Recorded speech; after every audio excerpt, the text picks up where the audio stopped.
The morning alarm blared through Eliza's room at 5:30 a.m. She reached over with eyes still closed, muscle memory guiding her hand to silence the noise. For a moment, she lay motionless, feeling the weight of exhaustion pressing her into the mattress. 2 months into her first semester at university, and already she was drowning. No one had told her it would be this hard, or maybe they had and she hadn't believed them. Growing up in a small rural town where she'd easily been the top student had given her a false sense of security. Here, surrounded by brilliant minds from across the country, she felt painfully average. Worse than average, she felt invisible. Yesterday's chemistry midterm results still burned in her mind. A 62%. She'd never scored below an 85% on anything in her life. The professor's words echoed, "Some of you may need to reconsider whether this field is right for you." Eliza dragged herself out of bed and to the window. The campus was still dark, buildings mere silhouettes against the navy blue sky. The science building stood tallest among them, its windows already glowing with early morning labs and dedicated students.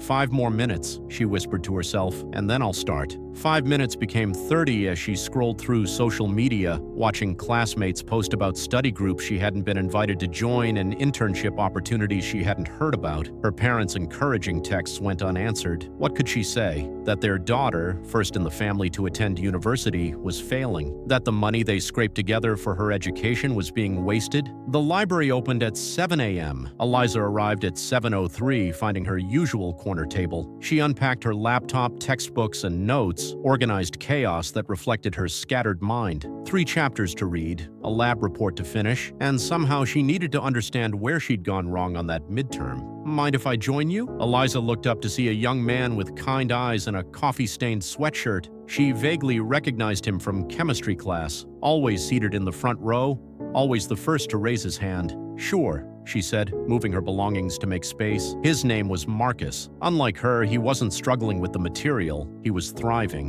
What surprised Eliza was his willingness to help, to explain concepts in ways the professor never had. More surprising still was his confession. "I failed the first 3 assignments," he said as they worked through a problem set, had to beg the professor for extra credit opportunities. "But you always seem so confident," Eliza replied. Marcus laughed. "That's new. Last semester I nearly dropped out. My roommate found me having a panic attack the night before finals." Their study session stretched from morning into afternoon. For the first time since arriving on campus, Eliza felt something close to hope. Not because someone was helping her, but because she realized everyone struggled, even the ones who seemed to have it all figured out. Over the following weeks, Eliza joined Marcus's study group. She learned that Priya, the intimidatingly brilliant biochem major, worked 3 jobs to pay for school. That Damon, who never missed a deadline, struggled with severe anxiety. That Professor Wright, who had seemed so dismissive of her questions, had once failed organic chemistry as an undergraduate. Slowly, something shifted within Eliza. Her focus changed from comparing herself to others to simply improving from where she was yesterday. Small victories accumulated, a problem solved without help, a concept explained to a classmate, a lab report returned with encouraging comments. The semester's final exam loomed large. Eliza spent 2 weeks preparing, creating color-coded study guides and explaining difficult concepts to her study partners. The night before, doubt crept in again. What if all this effort wasn't enough? Her phone buzzed with a text from her mother. "Whatever happens tomorrow, we're proud of you." Eliza stared at those words for a long time. All her life, she'd equated achievement with worth. A perfect grade meant she was good enough. Anything less was failure. But what if that wasn't true? What if showing up day after day, despite the difficulty, despite the self-doubt, what if that was the real achievement? The exam room hummed with nervous energy. Eliza took her seat, breathing deeply to calm her racing heart. When the papers were distributed, she didn't immediately flip hers over. Instead, she closed her eyes and reminded herself, "I've already won by being here." 3 hours later, it was over. Students filed out, some celebrating, others dejected. Eliza felt strangely calm.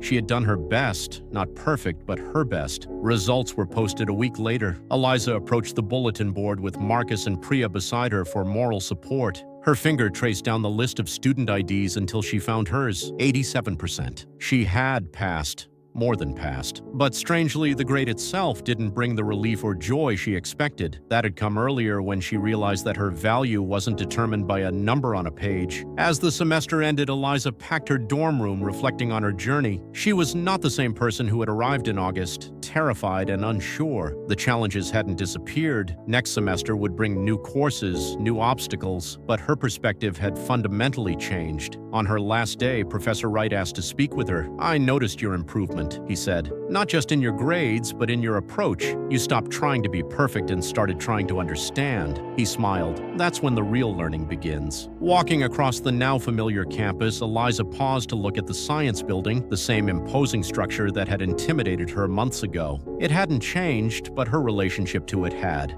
That evening, she finally called her parents. "It was harder than I thought it would be," she admitted, "but I'm still here." Her father's voice cracked with emotion. "That's all that matters, Eliza. The climb is what changes you." Years later, long after graduation and well into her career, Eliza would remember that first semester, not for the struggle, but for the revelation it brought. That growth rarely follows a straight line, that failure is often the most powerful teacher, and that the most difficult climbs yield the most breathtaking views. Not because of what you see when you reach the summit, but because of who you become on the journey up. She never did become the perfect student she had once desperately wanted to be.